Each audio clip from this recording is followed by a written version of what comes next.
ಮೊದಲು ನಿಮ್ಮ ತಂಗಿನ ಕಳಿಸ್ಕೊಡು ಮರ. ಸರಿ ಗೌಡ್ರೆ, ಅದು ಒಂದು ಮಾತು ಹೇಳ್ತೀನಿ ಗೌಡ್ರೆ, ತಲೆ ಕೆಡಿಸ್ಕೋಬೇಕು. ತಲೆ ಕೆಡಿಸ್ಬೇಕು? ಹೌದು, ಈ ವಿಚಾರಕ್ಕೆ ಈಗ ಒಂದು ಕೆಟ್ಟದ ಮಾತು ಕೆಡಿಸ್ಬೇಕು.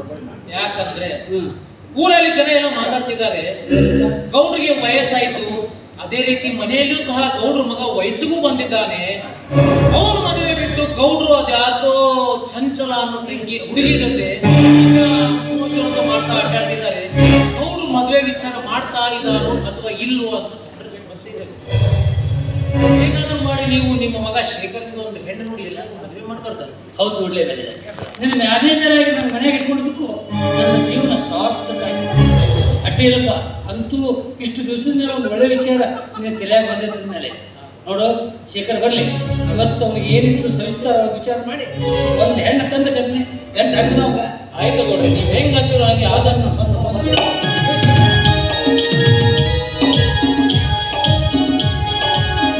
ನೋಡು ನೋಡ್ಲಾರ್ದ ಮುಖ್ಯ ಇಲ್ಲ. ನಮ್ಮ ಕಸ ಅಂತ ತಿಳ್ಕೊಂಡು ಇಲ್ಲ, ತೋಟಕ್ಕೆ ಹೋಗಿದ್ದೆ, ತೋಟಕ್ಕೆ ಹೋಗಿದ್ದೆ. ಹೌದ್ಲೇ, ನಾವು ಮಾಲಿಗೌಡರು ನಾವೇನಿದ್ರು ಮೊದಲು ಕೃಷಿಗೆ ಆದ್ಯತೆ ಕೊಡ್ಬೇಕು. ಮನ ಏನೇನು ನೋಡಿದಪ್ಪ ತೋಟದಾಗ? ಎಲ್ಲ ನೋಡಿದೆ ಪತಿ, ಬಾಳೆ ತೋಟ, ಬೆಳ್ಳಿನ ತೋಟ, ದ್ರಾಕ್ಷಿ ತೋಟ. ನಮ್ಮ ಮೊದಲು ಇರೋದು ದ್ರಾಕ್ಷಿ ತೋಟಲೆ. ದ್ರಾಕ್ಷಿ ಹೆಂಗದಾವ ನೋಡಿದ್ರೆ? ನೋಡಿದಲ್ಲ ಪತಿ, ತಿಂದು ನೋಡಿದೆ? ತಿಂದು ನೋಡಿಲ್ಲ. ಹೆಂಗ್ ತಿಂದೆ? ಕೈಲಿ ಹಾಕೊಂಡು ತಿಂತಾರ ನಮ್ಮನ. ನಾವು ಮಾಲಿಗೌಡರು ವಂಚನಕ್ಕೆ ಬಾಯ್ ಹಾಕ್ಬೇಕು. ಆಯ್ತಾ ಪತಿ, ವಂಚನಕ್ಕೆ ಕೈ ವಂಚನ ಕೈ ಹಾಕ್ಬೇಕು. ನೋಡ್ರೆ, ಇದೇ ಖುಷಿ ಸಂದರ್ಭದಲ್ಲಿ ಮದುವೆ ವಿಚಾರ ಪ್ರಸ್ತಾಪ ಮಾಡ್ಬೋದಲ್ಲ? ಶೀಘ್ರ ನೋಡಪ್ಪ, ಹೊಲನ್ ಜನ ಎಲ್ಲ ಮಾತಾಡ್ತಿರ. ಏನಂತ ಪತಿ? ಗೌಡ್ರ ಮಗ ವಯಸ್ಸಿಗೆ ಬಂದನ, ಇನ್ನೂ ಮದುವೆ ಮಾಡೋರು ತಮದ ತಾವು ನೋಡ್ಕೊಳಕತ್ತಾರ ಗೌಡ್ರು ಅಂತ ಇದೇ ಬುದ್ಧಿನ ಮಾತಾಡಕತ್ತಾರ.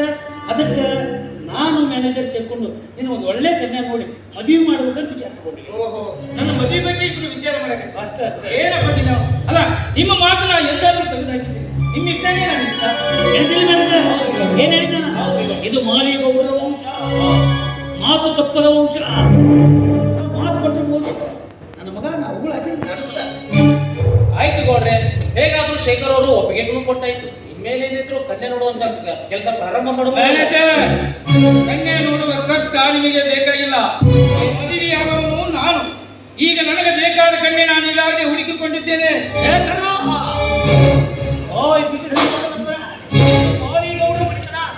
ನಿನಗೆ ಇಷ್ಟವಾದ ಕನ್ಯೆ ನೀನು ಹುಡುಕಿಕೊಂಡು ಮದುವೆ ಮಾಡ್ಕೊಳ್ಳೋದು ನಾನು ಒಪ್ಪಬೇಕಲ್ಲ. ನಮ್ಮ ಮನೆತನದ ಮರ್ಯಾದೆ ಪ್ರಶ್ನೆ. ನಾನು ನೋಡಿದ ಕನ್ಯೆನೇ ಒರೆಸಬೇಕು, ಅವಳನ್ನೇ ಒಪ್ಪಿ ಮದುವೆ ಆಗಬೇಕು. ಗೌಡ್ರೆ, ಸಮಾಧಾನ. ಯಾಕಂದ್ರೆ ನಾವು ನೋಡಿರುವಂತ ಕನ್ಯೆ, ಅವ್ರು ನೋಡಿರುವಂತ ಕನ್ಯೆ ಎರಡೂ ಒಂದೇ ಆಗಿದ್ರೆ ಹೇಗೆ? ಅವ್ರು ಯಾವ ಕನ್ಯೆ ಆದ್ರೂ ನೋಡಿದಾರೆ ಅಂತ ಅವ್ರ ಬಾಯಿಂದಾನೆ ಕೇಳೋಣ. ಅಂದ್ರೆ ನಾವು ನೋಡಿದ ಕನ್ಯೆ, ಅವ್ನು ನೋಡಿದ ಕನ್ಯೆ ಒಂದಾದ್ರೂ ಯಾಕಂದ್ರೆ ನಿಮ್ಗೆ ಹಂಗಾಗಿತ್ತು. ನಮ್ಮಪ್ಪ ಒಂದು ಕನ್ಯೆ ನೋಡಿದ್ದೆ, ನಾವೊಂದು ಕನ್ಯೆ ನೋಡಿದ್ದೆ, ಆದ್ರೆ ಎರಡೂ ಕನ್ಯೆ ಒಂದೇ ಆಗಿತ್ತು. ಹಂಗೆ ಇವಂದು ಒಂದೇ ಆಗಿರ್ಬೋದು. ಹೇಳ್ತಮ್ಮ, ಹೇಳಿ ಯಾರು ಹೆಸರು ಮಾತು? ಅವಳು ಓಡುವ ಬಡವನ ತಂಗಿ.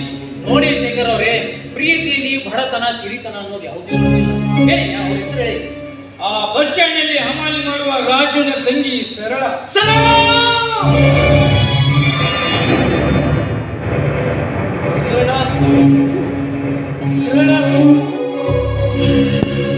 ನನಗೆ ಮೋಸ ಮಾಡಿದೆ ಸರಳ. ನಾನೇನು ತಪ್ಪಡಿದ್ದೆ ಅಂತ ನಾನು ಮೋಸ ಮಾಡಿದೆ. ಮ್ಯಾನೇಜರ್, ಏನ್ ಮಾತಾಡ್ತಾ ಇದ್ದೀರಿ ನೀವು? ನನಗೊಂದು ಅರ್ಥ ಆಗ್ತಾ ಇಲ್ಲ. ಶೇಖರ್, ಕೆಲವೊಂದನ್ನ ಕೇಳಬೇಕಾಗುತ್ತೆ, ಕೆಲವೊಂದನ್ನ ಕೇಳದೇ ಇರೋ ತರ ಇರಬೇಕಾಗುತ್ತೆ. ಶೇಖರ್, ಹೇಳ್ದೆ ಐತ್ರಿ, ನಿಮಗೆ ನನ್ನ ಹಾನಿ ಆಗಿದೆ. ನಾವು ಎಷ್ಟೇ ಆಗಲಿ ಈ ಮನೆಯಲ್ಲಿ ಕೆಲಸ ಮಾಡೋರು, ಅಂದ ಹಾಗೆ ನಿಮಗೆ ದ್ರೋಹ ಮಾಡ್ಲಿಕ್ಕೆ ನನ್ಗೆ ಮನಸ್ಸು ಒಪ್ಪಿಲ್ಲ ಶೇಖರ್. ಬೇಡ, ನನಗೇನು ಹೇಳಬೇಕು. ಸರಳೆಗೂ ನನಗೂ ಮೊದಲಿಂದಲೂ ಪ್ರೇಮ ಸಂಬಂಧ ಇದೆ. ಮ್ಯಾನೇಜರ್, ನಿಜ, ಆದ್ರೆ ನನ್ನ ಮಾತನ್ನು ಹೇಳಲು ನಂಬಿಕೆ ಏನಲ್ಲ. ಏನಾದ್ರೂ ಆಧಾರ ಸಾಕ್ಷಿ ಇದೆಯಾ?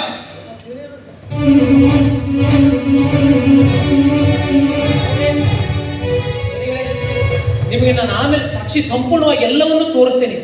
ಈಗ ಸಾಕ್ಷಿನೂ ತಂದಿಲ್ಲ. ಸರಳ ಸರಳ ಸರಳ, ನನಗೇಕೆ ಈ ರೀತಿ ಮೋಸ ಮಾಡಿದೆ? ನೀನೇ ನನ್ನ ಜೀವ, ನೀನೇ ನನ್ನ ಭಾವ, ನೀನೇ ನನ್ನ ಉಸಿರು ಎಂದು ನಂಬಿದ್ದೆ. ಈ ರೀತಿ ಮೋಸ ಮಾಡುವುದಕ್ಕಿಂತ ದೊಡ್ಡ ವಿಷವನ್ನು ಕೊಟ್ಟಿದ್ರೆ ಎಷ್ಟೋ ಚೆನ್ನಾಗಿತ್ತು. ಜೀವನದಾಗ ಇಂಥವೆಲ್ಲ ಬರೋದು. ಸಂಸಾರ ಆದಮೇಲೆ ಗಂಡ ಹೆಂಡತಿ ಹೊಂದ್ಕೊಂಡು ನಂಬಿಕೆ ಅನ್ನೋದು ಇರ್ತಿದ್ರೆ ಸಂಸಾರ ಹೋಗಲ್ಲ. ಈಕೆ ಹೋದ್ರೆ ಹೋಗಲ್ಲ, ನಮ್ದು ಗೌಡ್ಗಿ ಮಂತನ ಈಕೆ ಒಳ್ಳೆ ಅಂದ್ರೆ ಬಿಡ್ಲಿ, ಅವ್ರ ಅವನಂತಕ್ಕಿಂತ ಮದುವೆ ಮಾಡ್ತಾರೆ. ಅವ್ರ ಅವನಂತೆ ಅಂದ್ರೆ ಬಾಯಿ ಅವ್ರ ಅವ ಅಂದ್ರೆ ಅಷ್ಟು ಮುದುಕಿಂತ ಮದುವೆ ಮಾಡ್ತಾರೆ.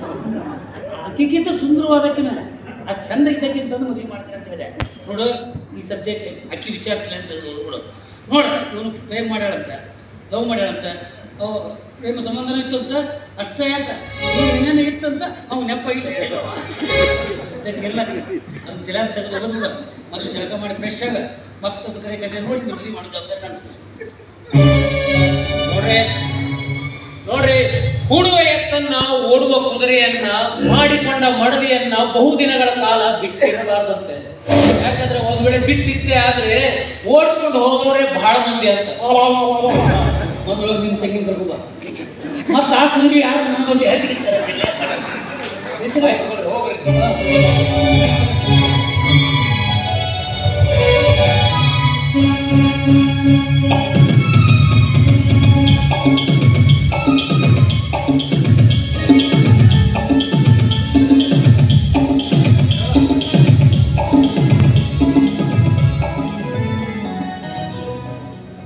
ಸರಳ, ಆ ಶೇಖರ್ ಒಳ್ಳೆಯವನು, ಉದಾರ ಗುಣದವನು, ನನ್ನನ್ನೇ ಮದುವೆ ಆಗುತ್ತಾನೆ ಹಾಗೆ ಹೀಗಂತೆ ಏನು ಬೇಕಾಗ್ತಿಲ್ಲಮ್ಮ.